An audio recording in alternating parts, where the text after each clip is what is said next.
Welcome back rockers. दोस्तों आप देख रहे हैं सेंटीग्रेड मूवी। इस मूवी की शुरुआत में स्क्रीन पर लिखा हुआ दिखाते हैं कि एक शादीशुदा कपल नॉर्वे में एक छोटे से किताब के समारोह में हिस्सा लेने जा रहे होते हैं और ये मूवी एक सच्ची घटना पर आधारित है।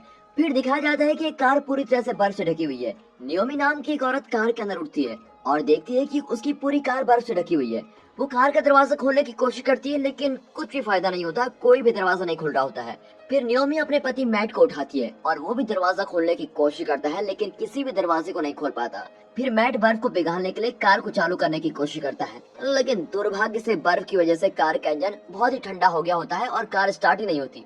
और अब इस सब की वजह से 8 महीने की गर्भवती नियोमी बहुत ही घबरा जाती है, जबकि मैट उसको शांत करने की कोशिश करता है कि सब कुछ ठीक हो जाएगा, तुम टेंशन मत लो। फिर जब मैट कार के पीछे का दरवाजा खोलने की कोशिश करता है तब नियोमी अपना सब्र खोती है और जो कुछ भी हो रहा होता है उसके लिए वो अपने पति को जिम्मेदार बताती है। नियोमी के हिसाब से अगर वो कम से कम 1-2 घंटे और चलते रहते तो वो अब तक किसी ऐसी जगह पर पहुंच जाते जहाँ पर लोग रहते हैं और उन्हें इस तरह बीच में आराम करने के लिए नहीं रुकना पड़ता। हालांकि मैट उससे कहता है कि रात के बीच में बर्फीले तूफान को पार कर पाना बहुत ही खतरनाक था, इसलिए हम यहाँ पर रुके थे, तो तुम जानती हो ना। अब उनका झगड़ा चलता रहता है लेकिन फिर थोड़ी देर बाद शांत हो जाता है और जैसे उनका झगड़ा शांत होता है नियोमी किसी से मदद मांगने के लिए अपने फोन से कॉल करती है। लेकिन उनकी किस्मत और भी खराब है, उसके फोन में नेटवर्क ही नहीं आते। यही नहीं, उसकी फोन की बैटरी में सिर्फ 50% बैटरी होती है, जिसका मतलब है कि उन्हें फोन का इस्तेमाल बहुत ही कम करना होगा। फिर मैट एक नक्शा निकालता है ताकि वो अंदाजा लगा सके कि इस वक्त वो है कहाँ पर और वो अपनी पत्नी को कहता है कि देखो घबराओ मत, जल्दी यहाँ पर कोई गाड़ी आएगी तो हम उसको रुकवा लेंगे।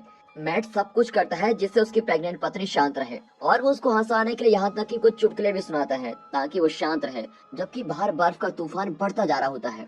और तभी उसको याद आता है कि उसे किसी आदमी ने रोड साइड किट का एक गिफ्ट दिया था जो अभी भी उसके पास कार में है।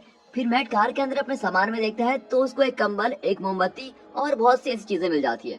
अब इस दौरान बाहर तूफान सिर्फ बढ़ता ही जाता है। कार के अंदर नियोमी को वॉशरूम करना होता है और कोई चारा न होने की वजह से उसको कार के अंदर ही वॉशरूम करना पड़ता है। फिर वो दोनों उस खाने को बाहर निकालते हैं जो उन्होंने अपनी यात्रा के लिए बांधा हुआ था और वो उसको बचाने की भी कोशिश करते हैं क्योंकि उनको नहीं पता कि वो कब यहाँ से बाहर निकलेंगे।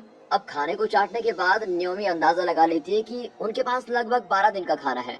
फिर मैट उसको सुझाव देता है कि जो चॉकलेट्स वो अपने साथ लेकर आए हैं उनको भी इसको खा लेना चाहिए, लेकिन नियोमी मना कर देती है क्योंकि उसने अपनी बहन को चॉकलेट्स देने का वादा किया होता है। अब ये देखते हुए कि चीजें धीरे धीरे धुंधली होती जा रही है, नियोमी अपने पति को कहती है कि वो कार का शीशा तोड़े और बर्फ को खोदकर वहाँ से बाहर निकले। लेकिन इस वक्त मैट इस बात की बहुत ही खराब होता है क्योंकि उन्हें नहीं पता होता कि बाहर के हालात कैसे हैं और हो सकता है कि बाहर जमा देने वाली ठंड पड़ रही हो, इसलिए मैट कार के अंदर रहने का फैसला करता है। लेकिन ये बात सुनकर नियोमी बहुत ही गुस्सा हो जाती है और फिर उन दोनों में एक बार फिर से बहस शुरू हो जाती है, लेकिन आखिर में नियोमी को शांत होना ही पड़ता है। और अब ऐसे करते करते 4 दिन बीत चुके हैं और वो अभी भी कार में फंसे हुए हैं। बाहर का तापमान बहुत ही ठंडा होता जा रहा होता है। अब खाने की चीजों को बचाने के लिए मैट थोड़ा ही खाने का फैसला करता है। वो अपनी गर्भवती पत्नी के लिए खाना बचाता है क्योंकि उसको इस समय खाने की ज्यादा जरूरत है। और फिर जब मैट सो रहा होता है तो गलती से उसका पैर पानी की बोतल पर लगता है और पानी नीचे गिर जाता है। अब मैट बहुत ही दुखी होता है और अपनी पत्नी को डांटता है कि तुमने पानी की बोतल बंद क्यों नहीं की थी, और दोनों में फिर से बहस शुरू होने लगती है। अब जब वो दोनों सो रहे होते हैं तब कार के ऊपर किसी के चलने की आवाज आती है और ये सुनकर वो दोनों उठ जाते हैं। अब दोनों बहुत ही खुश होते हैं कि चलो कोई तो यहाँ पर आया, लेकिन उनकी मदद की आवाज को किसी वजह से बाहर लोग अनदेखा कर देते हैं। अब इस वजह से नियोमी बहुत ही निराश हो जाती है, जबकि मैट उसको ये कहकर शांत करता है कि सब कुछ ठीक हो जाएगा, सब कुछ ठीक हो जाएगा। और अब 7वें दिन एक हफ्ता बर्फ से ढकी कार के अंदर फंसे रहने के बाद मैट मोमबत्ती की मदद से कार की खिड़कियों को गर्म करता है ताकि कांच थोड़ा गर्म हो और उसको तोड़ सके। नियोमी के पास कुछ करने को नहीं होता तो वो अपने फोन को खिलौने की तरह उछालकर खेलने लगती है और गलती से उसका फोन नीचे गिर जाता है, जिसकी वजह से वो टूट भी जाता है और फोन की बैटरी भी बाहर निकल जाती है। वो फोन को उठाकर वापस एक साथ जोड़ती है, लेकिन उनकी किस्मत अच्छी होती है, फोन काम भी करने लगता है और उसमें नेटवर्क भी आ जाते हैं। और तुरंत नियोमी जल्दी से अपने पिता को कॉल लगाती है और वो रोते हुए उनको बताती है कि कैसे उनकी कार बर्फ के अंदर फंस गई है और उनको जल्द से जल्द किसी की मदद की जरूरत है। और आगे कहती है कि पता नहीं हम किस जगह पर फंस गए हैं, लेकिन तभी बात करते करते फोन की बैटरी बंद हो जाती है। और अब मैट थोड़ा परेशान होता है और उसको फिर डांटता है कि अगर तुम्हारे फोन में नेटवर्क आ गए थे तो मुझको क्यों नहीं बताया, मैं उनको डायरेक्ट जगह बता देता कि हम कहाँ पर फंसे हैं। और अब ऐसे करते करते 9 दिन हो चुके हैं। नियोमी कहती है कि काश वो दोनों इस छोटे से किताब के समारोह में ना आए होते तो वो अभी इन हालातों में फंसे ना होते। फिर वो मैट को कुछ खाने के लिए कहती है, हालांकि वो मना कर देता है और ज्यादा से ज्यादा खाना अपनी पत्नी और होने वाले बच्चे के लिए बचाता है।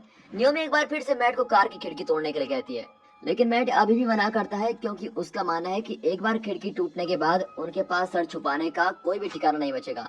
और अब 11वां दिन हो गया है और ऐसा लगता है कि तूफान कभी खत्म नहीं होगा। और नियोमी का भरोसा धीरे धीरे टूटना शुरू हो जाता है और वह अपने पति को एक चिट्ठी लिखने के लिए कहती है, क्योंकि अब उसको यकीन नहीं होता कि वो बच पाएंगे। अब मैट इस बात से थोड़ा चिढ़ जाता है और कहता है कि वो दोनों जरूर यहाँ से जिंदा बाहर निकलेंगे।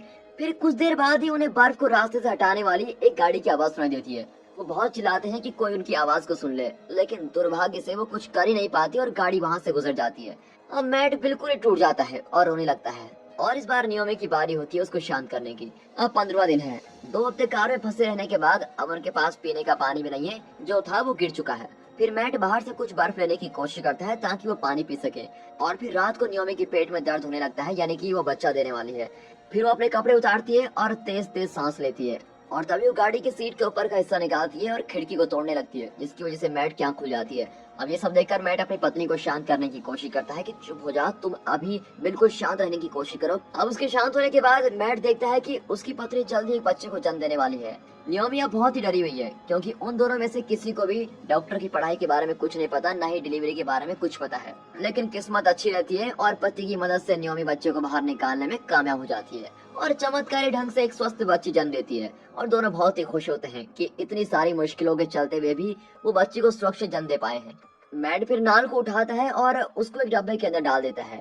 और अब 17वां दिन आ गया है और एक छोटा सा परिवार किसी तरह शांत होता है और अपनी छोटी बेटी का नाम ओलिविया रखते हैं। और अब 20वें दिन मैट की सेहत थोड़ा खराब होने लगती है। उसको खाने की कमी बहुत ही ज्यादा महसूस होने लगती है। वो अपनी बच्ची को बीमार नहीं देख सकता है, इसलिए मैट अपनी जैकेट उतारता है और उससे ओलिविया को ढक देता है ताकि वो बीमार न हो। कमजोर होने के बावजूद भी मैट कार के किनारे से बर्फ को हटाने की कोशिश करता रहता है, लेकिन वो जल्दी बहुत ही थक जाता है और जमा देने वाले तापमान की वजह से उसको अपने शरीर में बहुत ही गर्मी महसूस होती है, जिसका मतलब उसको बहुत ही बुखार आ गया है और वो बिना किसी जैकेट के सो जाता है। लेकिन अगले दिन जब नियोमी मैट से थोड़ा पानी निकालने को कहती है, तब वो कोई जवाब नहीं देता। नियोमी पहले उसको देखती है तो उसको लगता है कि वो गहरी नींद में होगा, लेकिन जब वो उसको जगाने वाली होती है तब उसको पता लगता है कि उसका पति अब नहीं रहा, वो मर गया है। और इस तरह वो उस आदमी को खो देती है जिससे वो प्यार करती है और उसकी बच्ची ओलिविया ने भी अपने पिता को खो दिया है। अब अपने पति के बिना नियोमी को पानी निकालने में बहुत ही दिक्कत होती है। उसका खाना भी अब बिल्कुल खत्म हो चुका है और वो बड़ी मायूस हो जाती है। वो अब जिंदा रहने के लिए कुछ भी खाने के तैयार हो जाती है। फिर रात को नियोमी के पास से एक कार की गुजरने की आवाज आती है, लेकिन हर बार की तरह वो कुछ नहीं कर पाती, जिसकी वजह से वो और ज्यादा मायूस हो जाती है।